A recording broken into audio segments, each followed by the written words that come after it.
Space. A vast and indefinite existence, full of wonders that can invoke a longing for exploration. What kind of scenery can be found on each planet? And are there even any other organisms out there? That's why I knew that when I saw XO1, I had to get it when it released. I just didn't expect to get cocked and teased by multiple release dates when following this game, but even after having played the game, it still gives me goosebumps.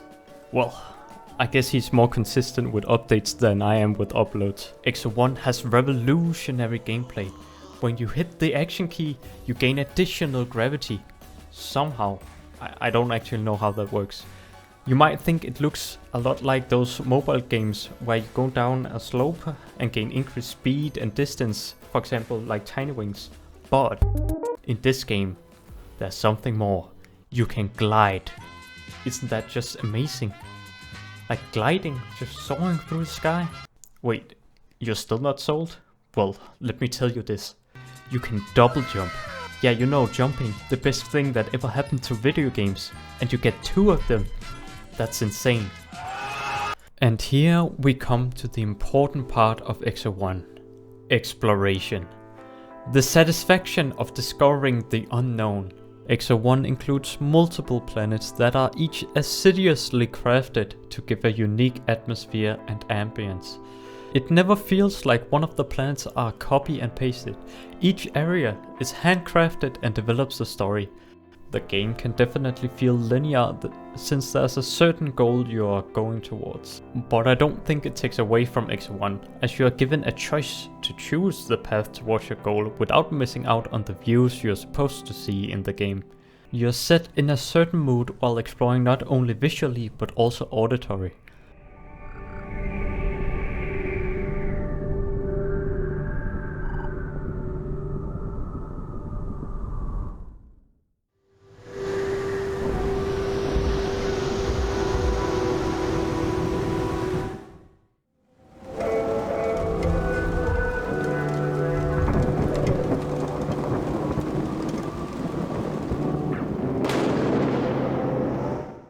The sounds tie really well with each area and makes the experience whole. While exploring, I felt excitement as I was discovering new environments, but there was also this hint of uncertainty in the back of my mind. What will come next?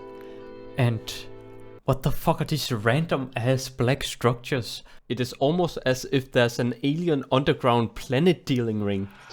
Anyways, this was enough to personally give me goosebumps. There's just something incredible when a game is able to bring forth that childish curiosity that is often buried away. It is like going back and finding that one song you loved years back. The feeling of nostalgia. There's nothing quite like the feeling of wanting to take in everything of something new you discovered, or something old you rediscovered. That nostalgic feeling that gives you that tinkle in your body.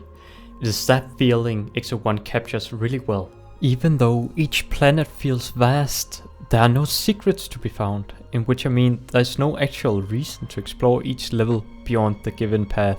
I feel like XO1 gives a good first impression of each world, which makes you want to explore and fly around the planet, but it can feel very empty at times. As such, sometimes it feels like you are optimizing your next speedrun instead of actually enjoying the game. I sometimes felt bad for continuing on, as it did not feel as though I had satisfied my anticipation of the world, which was giving me this longing to explore. I was left wanting more.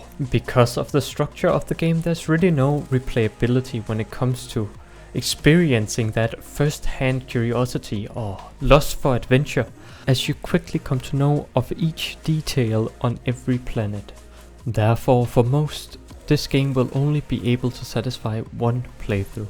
Maybe you will even try to squeeze every little bit of each level out of the game, which in return might just make you burn out before even actually finishing the game. With this, I still wanna say the game is an experience, and as with other games that wants to give an experience, it is quite short. You will at most, And this is if you're really strangling the game. For each little drop of content, you will at most get 4 hours out of the game, but you're more likely to get 2.5 to 3 hours. But in the allotted time, I personally feel like it achieves what it tries to sell, which from my perspective is the different aspects of space exploration. All these gorgeous sights and different planets, the dangers that come from space exploration like asteroids, radiation and power shortage. The universe is exciting, different, and it can even be beautiful.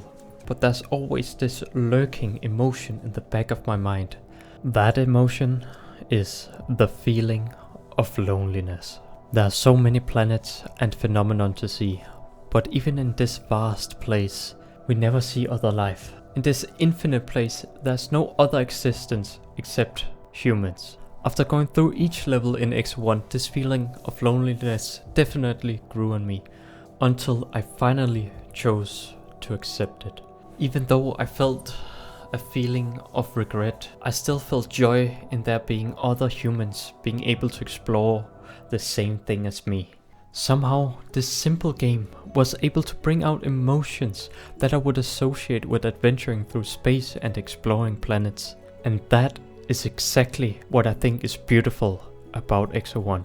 X01 shows that a game does not need an intricate story to bring out strong emotions. This satisfying simplicity is what X01 accomplishes extremely well. Of course, this game is not for everyone, but it has this calming and soothing effect, so it is a good de-stressor. Although I would really like to see a level selector. Like, I just want to go through some specific planets again, but as far as I can see, I have to play through the entire game just for that. Yes! Now, this game is an experience, and a very niche one at that. Therefore, you should decide for yourself whether or not this game tickles your fancy. And if you're undecided, you can always try the free demo on Steam. And if this game has intrigued you in any way, be prepared for a short but intensive experience. And if you decide to buy and keep this game, you might as well try and speedrun it after the first playthrough.